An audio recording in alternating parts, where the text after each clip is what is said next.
बिस्मिल्लाहिर्रहमानिर्रहीम। अस्सलामु अलैकुम वरहमतुल्लाह। Welcome to online classes of Iqra fast boys secondary school, a project of Iqra education system. Lecture number 32 है हमारा क्लास 6 में mathematics. Dear students, unit number 11 हम पढ़ रहे थे। रिव्यू एक्सरसाइज 11 हमारी रह गई है, पहले हम इसको मुकम्मल करेंगे। उसमें से हमें क्वेश्चन नंबर 14 को पढ़ना है अकॉर्डिंग टू सिलेबस।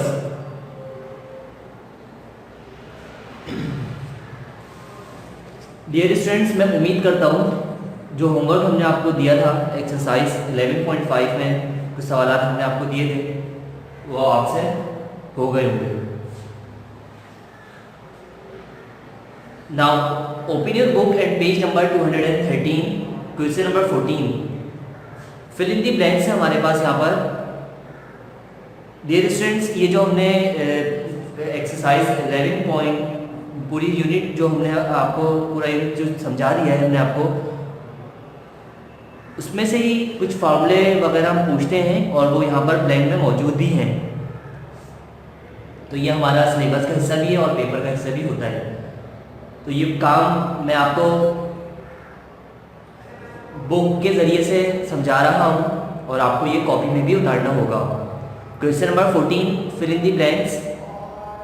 पहला पार्ट मैं पढ़ रहा हूँ, लिखा हुआ हमारे पास है area is commonly measured in. Area को जो है हम इसमें मेजर करते हैं। हमने आपको बात पहले भी बताई, जब भी एरिया निकालना हो, रकबा निकालना हो तो उसको हम किसमें मेजर करते हैं? इसमें आपने स्क्वायर सेंटीमीटर में। ठीक है स्टूडेंट्स, तो क्या लिखेंगे यहाँ पे? Square centimetre. मैं आपको ब्लैंक बता रहा हूँ बोर्ड पे, लेकिन आप कॉपी में कंप्लीट उतारेंगे और इसको मुकम्मल करेंगे। Part 2, parameters is commonly used in. Parameter को हम किसमें मेजर करते हैं? यूनिट में। ठीक है student. Third one is area of rectangle is the dash of the length of breadth. Area of rectangle is the product of length और breadth का क्या होता है? क्या करते हैं दोनों का आपस में? प्रोडक्ट करते हैं, multiply. Are you getting my point? जी students, part 4, parameter of a rectangle is a dash of its four sides. Parameter of rectangle निकालने के लिए हम क्या करते हैं? तमाम की तमाम साइडों को सम कर लेते हैं, ऐड कर लेते हैं, जमा करते हैं। पार्ट 6 को देखें। Parameter of a square is equal to dash multiply by dash. Parameter of square किस तरह से निकालते हैं? पैरामीटर निकालने के लिए क्या होता है? 4 multiply by length of side.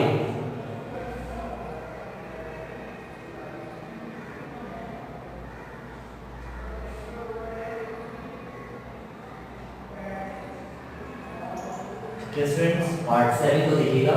Formula for finding the parameter of a rectangle. Rectangle parameter of rectangle निकालने का क्या फॉर्मूला होता है?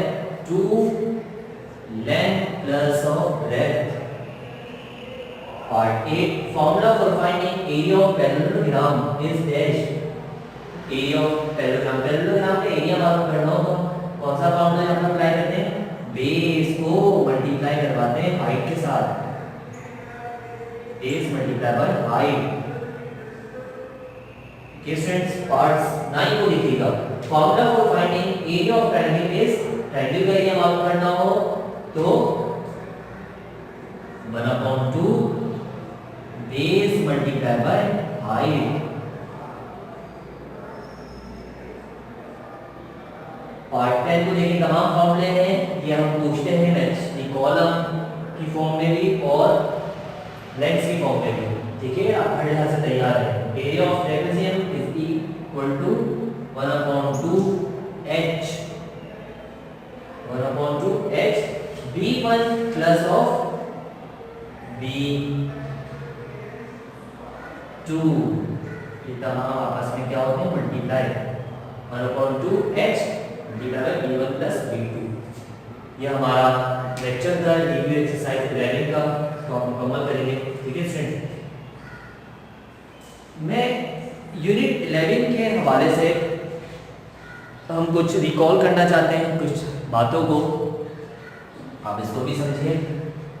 पहली डायग्राम जो हमने पढ़ी वो स्क्वायर की पढ़ी। एरिया ऑफ ये तमाम फिगर्स में एरिया ऑफ क्वाड्रिलेटरल हम किस तरह से निकाला करते थे, जैसे हमारे पास एक फिगर मौजूद है,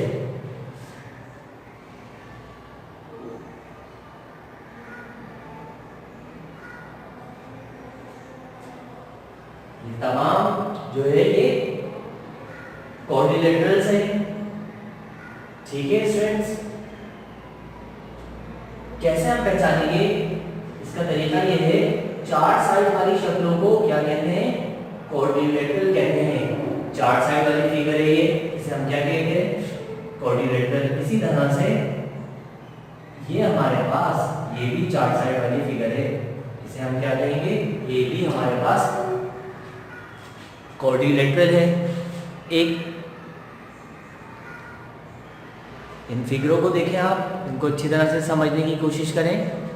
ये पहले भी इन तमाम फिगर्स को आप अच्छी तरह से जानते हैं, प्रेप में भी, पिछली क्लासेस में, और हमने जो लेक्चर आपको पढ़ाया उसमें भी आपने इन फिगर्स के बारे में समझे हैं।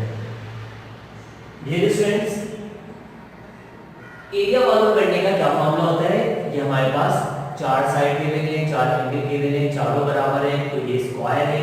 स्क्वायर का एरिया मालूम करने के लिए side multiply by side, side को साइड से क्या कर देते हैं, मल्टीप्लाई, जबकि ऑपोजिट साइड्स आर इक्वल, ये इसके ऑपोजिट है, ये इसकी ऑपोजिट है, तो ये रेक्टेंगल फिगर है।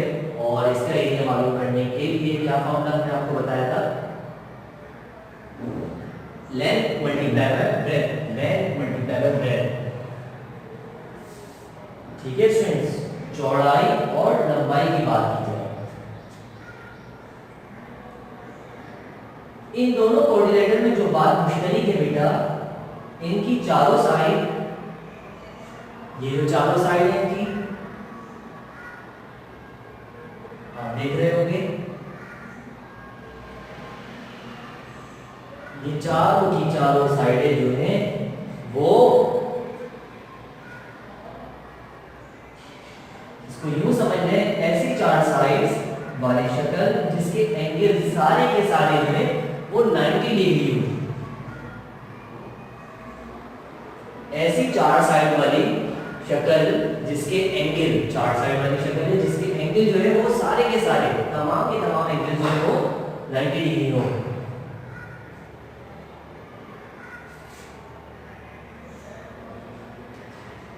तो ये जो है इन दोनों फिगर्स में, स्क्वायर और रेक्टेंगल में, ये बात मुश्तरक है, एक जैसी है।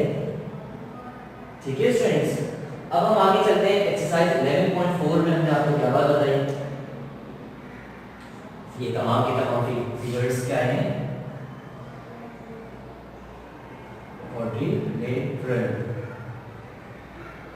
ठीक है स्टूडेंट्स, एक और डायग्राम हमने 11.4 में आपको बताई, ये फिगर आप जानते होंगे, पैरेललोग्राम है, पैरेललोग्राम।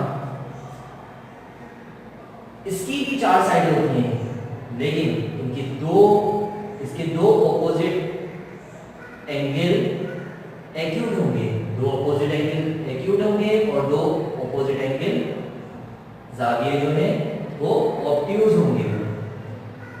यानी दो एंगल 90 से कम होंगे और दो एंगल 90 से ज्यादा होंगे, दो एंगल 90 से ज्यादा होंगे और दो एंगल 90 से कम होंगे, दो एंगल एक्यूट होंगे और दो एंगल ऑब्ट्यूज होंगे। इसका फॉर्मूला मैंने आपको बताया, B मल्टीप्लाई बाय H। ठीक है स्टूडेंट्स, इसके बाद 11.5 में जो फिगर हमने पढ़ी वो ट्रेपेजियम की थी।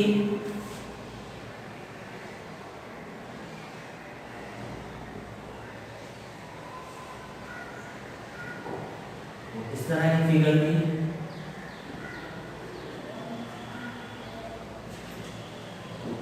ठीक है स्टूडेंट्स,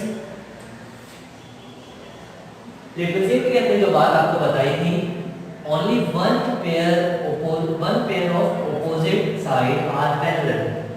कोई भी एक पेयर ऑफ ऑपोजिट साइड जो है वो आपस में क्या होगी, पैरेलल होगी। जैसे अगर मैं इस लाइन को यहाँ पर पढ़ा हूँ, इसको भी इतना ही बढ़ाना होगा हमें। अब आप ये देख रहे होंगे कि ये लाइन जो है ये दोनों ऑपोजिट लाइन से ही पैरेलल है। पैरेलल हमने आपको बताया था, इन लाइनों को हम क्या कहते हैं, पैरेलल के नाम हमें मैं रखूं A B C and D.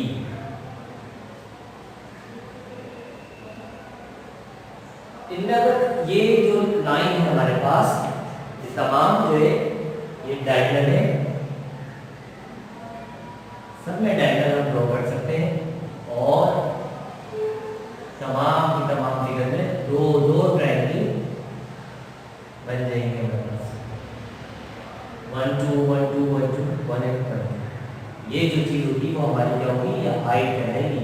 ये हाइट हो गई और ये बेस है और ये एक बेस है। ठीक है स्टूडेंट्स, इन बातों को अच्छी तरह से आप समझें, याद रखें।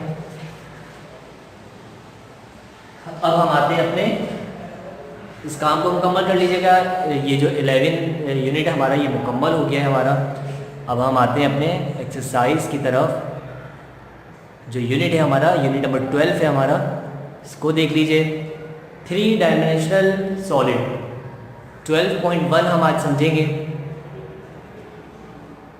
स्टूडेंट्स, इसको समझने के लिए सबसे पहले मैं ये चाहूँगा कि आप लोग अपनी बुक निकाल लीजिए, पेज नंबर 214 में आपको कुछ चीज़ें समझाऊंगा।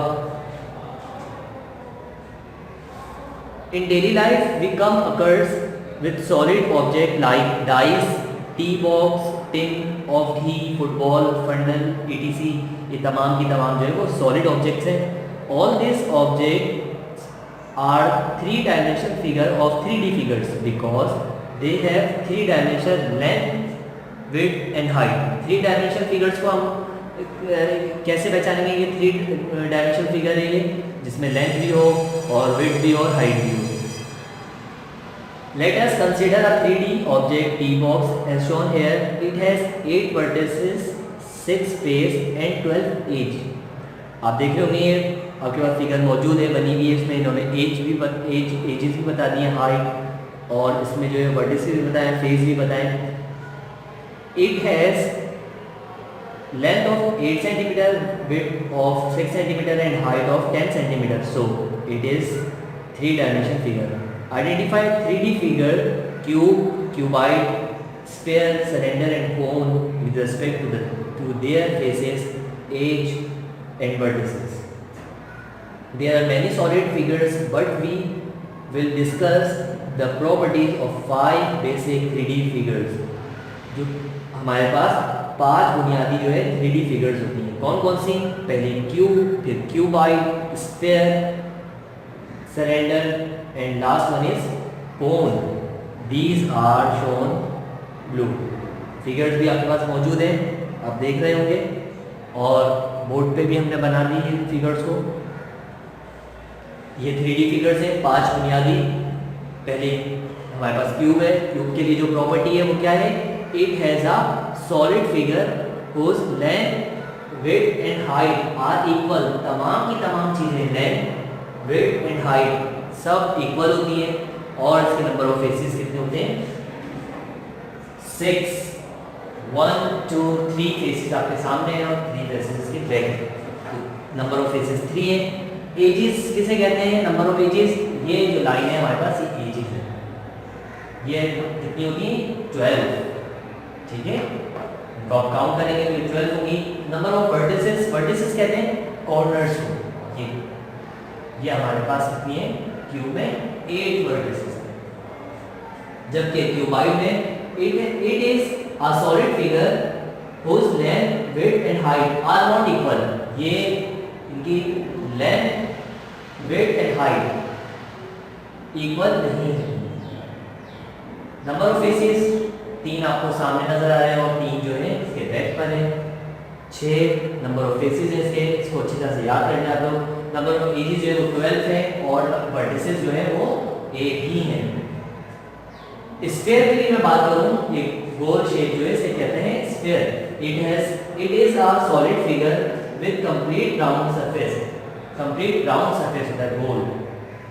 Number of faces no, number of edges no, number of vertices no.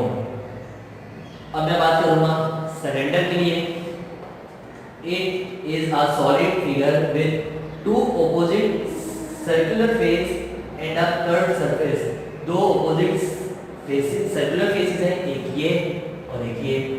ठीक है स्टूडेंट्स, तो फेसेस कितने? दो सर्कुलर फेसेस हैं, दो एजेस हैं और नंबर ऑफ वर्टिसेस कॉर्नर्स इसके नहीं है, नो।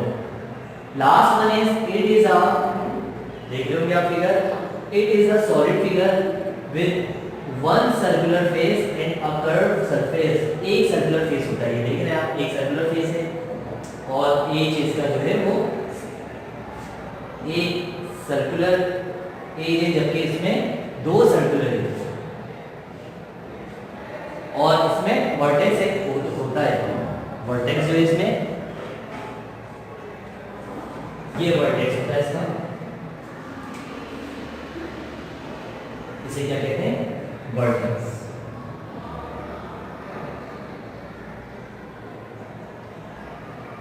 नाम लिख लेते हैं, इसे हम कहते हैं ओ क्यू और ये क्यू बार और ये हमारे पास होता है स्फीयर।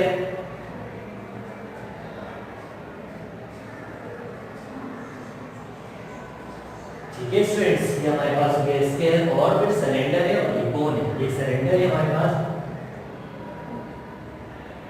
और इस शेप को हम कहते हैं कोन। ठीक है स्टूडेंट्स,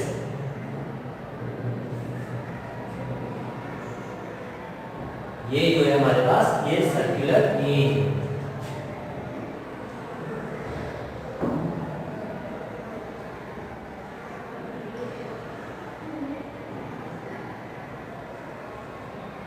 ये हमारे पास क्या होगा?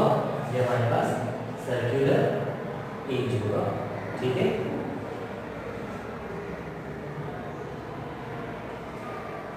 Okay students, now open your book and page number 216 exercise 12.1। ये बुक में करनी है आपको एक्सरसाइज।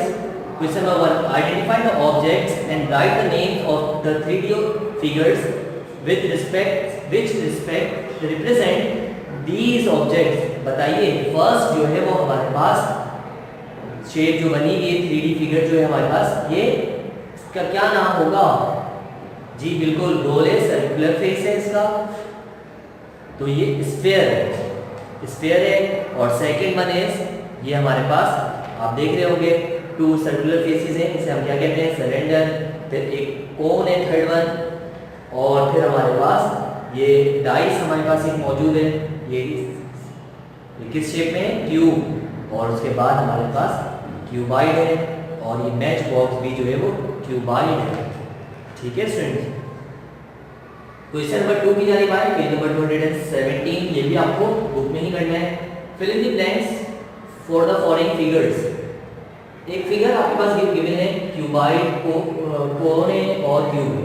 नंबर ऑफ एजेस आप बताएंगे, क्यूबाइड में नंबर ऑफ एजेस 12 होते हैं। जी गुड। और नंबर ऑफ फेसेस बताएं, अभी हमने आपको बात समझाई 6।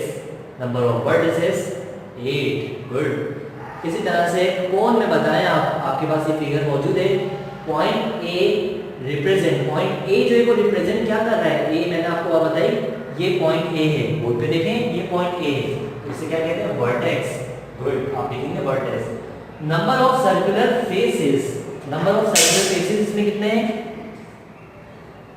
जी students, number of circular faces 1 circular face है। गुड, एक सर्कुलर फेस है इसमें कोन में, तो हम 1 लिख देंगे ब्लैंक में। आगे आइए क्यूब में देखें, A B represents, A B जो है वो रिप्रेजेंट, जैसे ये हमारे पास ए एंड बी है, ए एंड बी हमने आपको बताई, इन्हें हम क्या कहते हैं? एजेस कहते हैं। तो ये क्यूब में जो है ए से लेके बी तक, अगर मैं ऐसा नाम रखूं ए और ये बी, तो ए से लेके बी तक ये रिप्रेजेंट किसे कर रहा है? Edge, edge. Point A represent, सिर्फ पॉइंट ए जो है इसे हम क्या रिप्रेजेंट करेंगे, हमने आपको बताया कॉर्नर्स को क्या कहते हैं, वर्टेक्स। नंबर ऑफ फेसेस बताएं, क्यूब में नंबर ऑफ फेसेस हमने आपको बताया 3 तो आपके सामने है और 3 इसके अपोजिट साइड है, तो नंबर ऑफ फेसेस जो है वो 6 है। ठीक है स्टूडेंट्स, मैं उम्मीद करता हूँ ये लेक्चर आपको क्लियर हुआ होगा। स्टूडेंट्स इसको अच्छी तरह से समझें और इसको मुकम्मल करें। हम आगे फर्दर एक्सरसाइज समझेंगे, वो एक्सरसाइज 12.2 है और ये भी बहुत इजी है कि आप कर सकते हैं, बुक में ही करना है आपको, page number 222, exercise 12.2। Right the units of surface area and volume of the given figures. जो फिगर्स आपके पास गिवन है, फिगर आप देख रहे होंगे आपके पास गिवन है, unit of surface area, surface area का यूनिट क्या होता है, सरफेस एरिया। एरिया जब भी हमें फाइंड आउट करना होगा, हमने आपको बात बताई सेंटीमीटर, स्क्वायर सेंटीमीटर में हम एरिया फाइंड आउट करते हैं, जबकि वॉल्यूम का यूनिट क्या होगा, यूनिट ऑफ वॉल्यूम को जब भी हम लिखेंगे उसका यूनिट जो है वो क्यूबिक सेंटीमीटर होता है। एरिया जब भी हम मालूम करते हैं किसी भी चीज का तो वो स्क्वायर सेंटीमीटर होता है, स्क्वायर सेंटीमीटर फर्स्ट टाइम में आप ये लिखेंगे। वॉल्यूम जब भी हम मालूम करते हैं वो क्यूबिक सेंटीमीटर में हम लिखते हैं, यूनिट इसका ये होता है। Next one is part 2, unit of surface area. पहले सेंटीमीटर्स में दिए हुए थे सारे, ये तमाम के तमाम, जैसे ये 6 सेंटीमीटर है, ये हमारे पास जो है 6 सेंटीमीटर है, 5 सेंटीमीटर है, 8 सेंटीमीटर है, 6 सेंटीमीटर, 5 सेंटीमीटर और ये 8 सेंटीमीटर। फॉर एग्जांपल ये हमारे पास सेंटीमीटर्स में गिवन है तो स्क्वायर सेंटीमीटर लिखेंगे, क्यूबिक सेंटीमीटर लिखेंगे, एरिया मालूम करने के लिए स्क्वायर सेंटीमीटर, वॉल्यूम मालूम करने के लिए क्यूबिक सेंटीमीटर, यूनिट सिंपली ये होगी। पार्ट 2 को देखें, unit of surface area millimetre में दिया हुआ है, 5 मिलीमीटर, 4 मिलीमीटर, 3 मिलीमीटर, तो आंसर भी स्क्वायर मिलीमीटर में आएगा, स्क्वायर मिलीमीटर। और वॉल्यूम जो है क्यूबिक मिलीमीटर में हम लिखेंगे। Are you getting my point students? ये जो काम है आपको बहुत कम काम है, आज सिर्फ समझना ज्यादा था आप लोगों को। आप इसको जो है बुक में ही कंप्लीट करेंगे इन एक्सरसाइज को, जैसे हमने यहाँ पर कर दिया, आपको हम सॉल्यूशन दिखा देते हैं, इसी तरह से आप मुकम्मल करेंगे। ठीक है स्टूडेंट्स, इस तरह से आप यहाँ पे नाम लिख लेंगे, स्फीयर सिलेंडर ये कंप्लीट आप नाम लिखेंगे और इसी तरह से यहाँ पर आप इस तरह से इसको कंप्लीट करेंगे।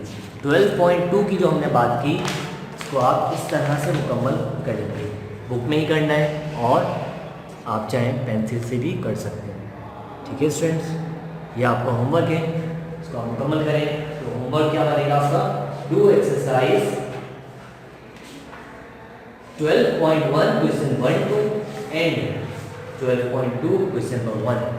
ठीक है स्टूडेंट्स, मिलते हैं इंशाल्लाह नेक्स्ट लेक्चर में। अस्सलाम वालेकुम व रहमतुल्लाहि व बरकातहू।